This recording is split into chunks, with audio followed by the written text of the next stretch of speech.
Installing a hitch on a 2013 Volvo S60 all-wheel drive T5. So I kind of started. This is the hitch that's going on, a Curt. I got it from eTrailer.com. I think it was like 130 bucks for the 2-inch. Pretty beefy. Mainly use it for a ski rack. That's probably about it, or maybe one of those little baskets for extra stuff. Okay, so what I first did was underneath. Let's get down here. There's a Torque T20 screw there, and one back here, and then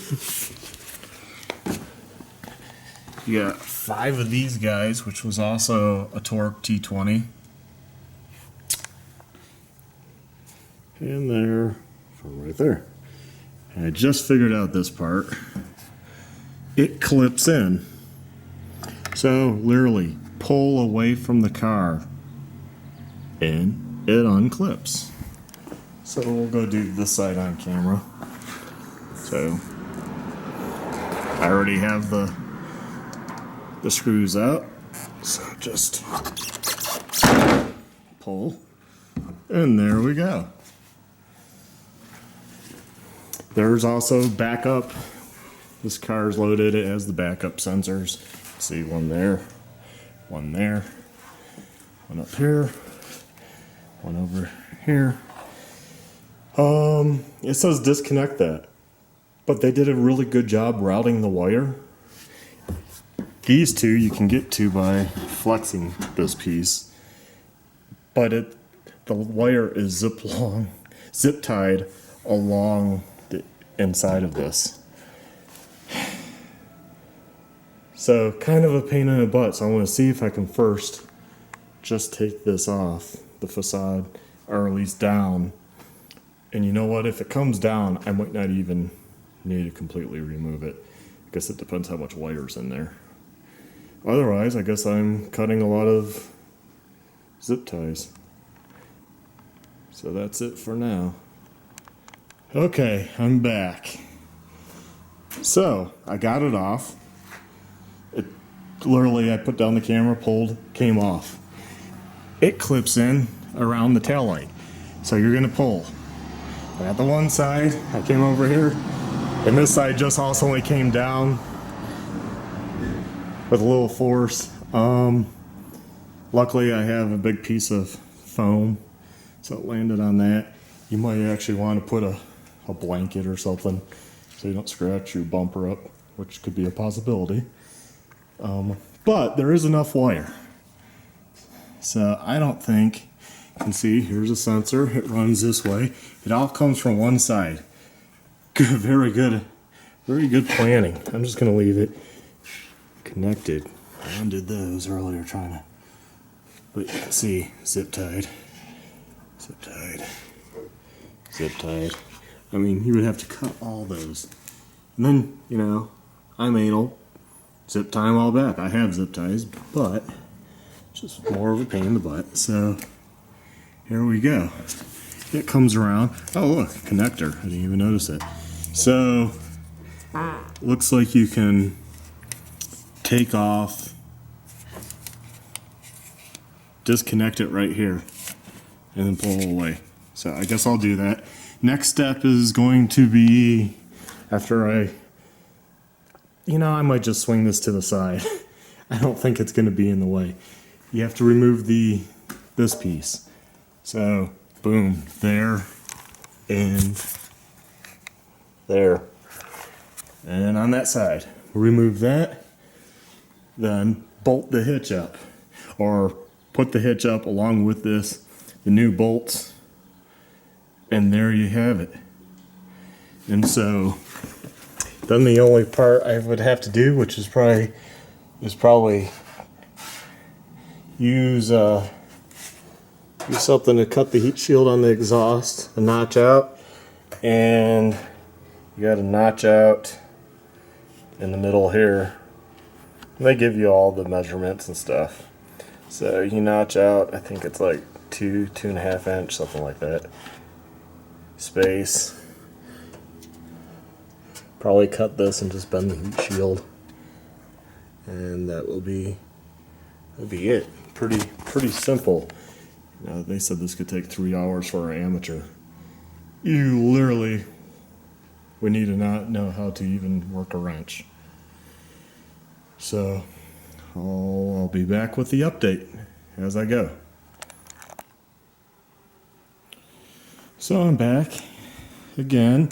Here's the bumper beam off. Literally, it was easy. This is a 13 millimeter socket. I have an extension. I loosened the bolts first by having the socket right to the wrench.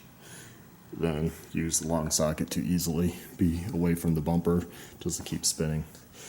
I removed the bottom and the inside. It probably doesn't matter. I did the bottom, the inside, bottom, inside. Then I came back, did this one, supported with my arm up against this so it wouldn't fall, hit the exhaust.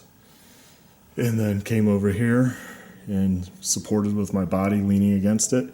Same thing, and then lifted it down nice and neat. So there we have it. And those are the 13 millimeter head bolts. And factory had a little Loctite on it, seemed, but not a great deal where you're going to be cussing it yourself. I was able to do it, like I said, in no time. Now the bolts that come with the Curt, already checked. These are 17 millimeter heads. So you need a 17 millimeter socket, a 13 millimeter socket, and I don't know what's with all the other parts. They act like tools required. They're going to need a T25 Torx. Didn't need it on mine. Maybe that's because this is for all the models. And all I'm talking about is the S60. And it's a 2013.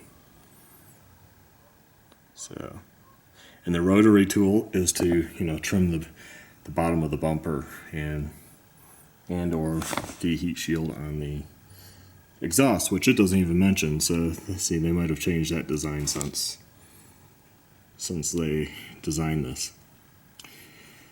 So anyways, next step, see if I can do this myself.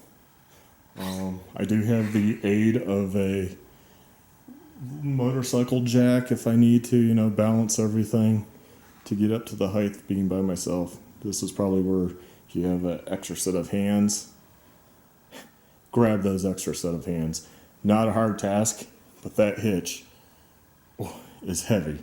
And then, you're trying to get it on first with the spacers and everything. So hopefully I'm back shortly.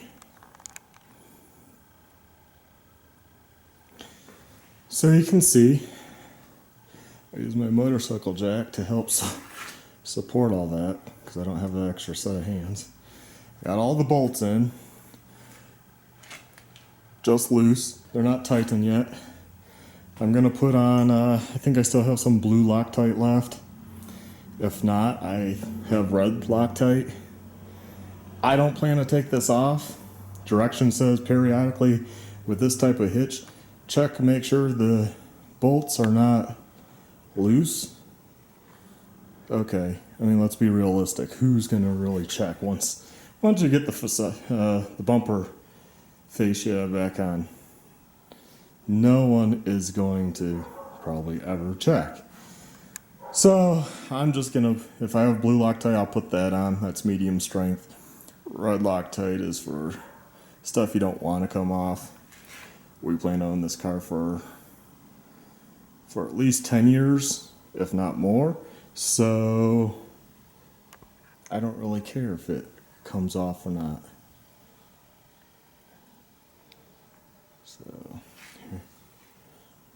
So there we have it. And I'll come back and show you the, I guess, the cutting of the bumper and stuff. Or at least tell you how easy or hard it was. It could go either way. But so far, that's it. Check back.